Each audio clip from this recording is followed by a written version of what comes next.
उदाहरणं कशी विचारतात, अशा प्रकारची उदाहरणं विचारलेली असतात. काय दिलेलं आहे, जर 24% किंवा शेकडा वजा ब्रॅकेटमध्ये आहे 6% गुणिला 16% बरोबर x, तर x ची किंमत काय, x बरोबर किती.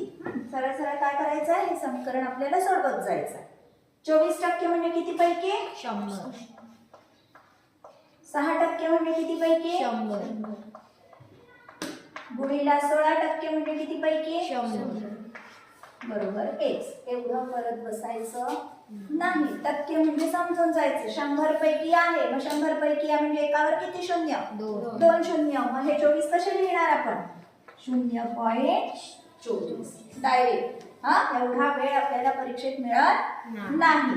24 याचा 0.06, कारण एकच अंकी संख्या आहे आणि खाली 2 शून्य आहेत म्हणून आपल्याला हा शून्य घ्यावा लागला. गुणिला 0. बरोबर x. चला 0.24 16 सखा 96. किती दशांश स्थळ, 1 2 3 4. मग इथे काय करावं लागेल, 2 शून्य द्यावा लागेल. ठीक आहे, कंस नाही लिहिला तरी चालेल. आता तुम्ही याची वजाबाकी करू शकता. ठीक आहे, काय आहे 0.096. इथे काही नाही म्हणून आपण काय लिहू, शून्य. करा वजाबाकी. 4 0 3 2. काय आली वजाबाकी 0. म्हणजे x ची किंमत काय आली 0.2304. बघा दिसतंय ऑप्शन मध्ये तिसरं. ठीक, आलं लक्षात कसं काढायचं आहे. आता हे उदाहरण बघू. 300चा 7.5% बरोबर m चा 30%, तर m बरोबर किती. काय दिलेलं आहे, 7.5% दिलेले आहे म्हणजे किती पैकी 100 पैकी काढायचे 300 पैकी. ठीक आहे, हे दोन्ही शून्य कटले. 75 किती येत असतं, 225. एक सोडून पॉइंट द्यायचा आहे, किती आलं 22.5. ठीक आहे, 7.5% म्हणजे 300 पैकी किती 22.5. हे कशाच्या बरोबर आहे, m च्या 30%.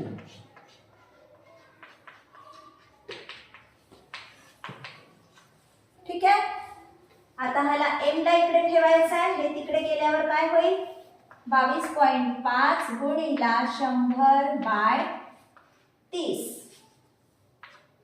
कटले, काय होईल इथे 200. 22.5 ला जर आपण 10 ने गुणलं तर काय होईल, सरळ सरळ हा शून्य, हा दशांश चिन्ह उजवीकडे जाईल आणि जसंच्या तसं राहील. ठीक आहे, याला कशाने भागायचं आहे, किती आलं परत 75. ठीक आहे, लक्षात आहे आपल्या ऑप्शन मध्ये 75. आपलं उत्तर आलं 75. काढलं. आधी काय केलं, 7.5 किती पैकी काय आहे, टक्के आहे म्हणून किती पैकी घेतले 100. आधी आपण 300चे 7.5 शेकडा काढलं, किती आलं 7.5% म्हणजे 300 पैकी किती 22.5. आणि आपल्याला सांगितलंय की हे 22.5 कशाच्या बरोबर आहे, m चा 30% बरोबर. ठीक आहे, 30% म्हणजे m चा 30% असं लिहू आपण. मग m ची जर किंमत काढायची असेल तर आपल्याला काय करावं लागेल, या 22.5 ला 100 ने गुणून 10 ने भागावं लागेल. ठीक आहे, आणि आपलं उत्तर आलं 225/3 म्हणजे 75. ठीक, म्हणजे 300च्या 7.5 जितके असतील तितके 75चे 30% असतील. हे उदाहरण बघू. b ला a पेक्षा 20% गुण कमी मिळाले तर a ला b पेक्षा किती गुण जास्त मिळाले. ठीक आहे, जर सरसकट 20% कमी म्हणून 20% जास्त असं म्हणून जर तुम्ही याला राईट केलं तर तुमचं उत्तर चुकेल. ठीक आहे, कारण आपल्याला इथे दिलेला आहे b ला a पेक्षा आणि विचारलेला आहे a ला b पेक्षा. ठीक आहे, आपण काय करू, आधी समजा a चे घेऊ किती 100. a चे गुण किती 100. b ला 20 कमी म्हणून काय होईल 80. ठीक आहे. आता आपल्याला ए ला बी पेक्षा विचारलाय, म्हणजे आता आपल्याला 20 कशात मधनं घ्यायचे आहेत? 80. या 80 पैकी 20%. ठीक, मग काय होईल आपलं?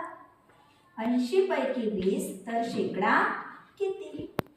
ठीक आहे, आलं लक्षात? एक एक शून्य कटला. 200 भागिला 8 बरोबर किती टक्के आलं? 200 भागिला 8 किती? 25. आहे आपल्या ऑप्शन मध्ये 25. ठीक, प्रश्न व्यवस्थित वाचायचा. नाही तर खूप सोपा प्रश्न आहे, समजून तुम्ही जर 20 ला मार्क केलं तर तुमचे 2 गुण गेले.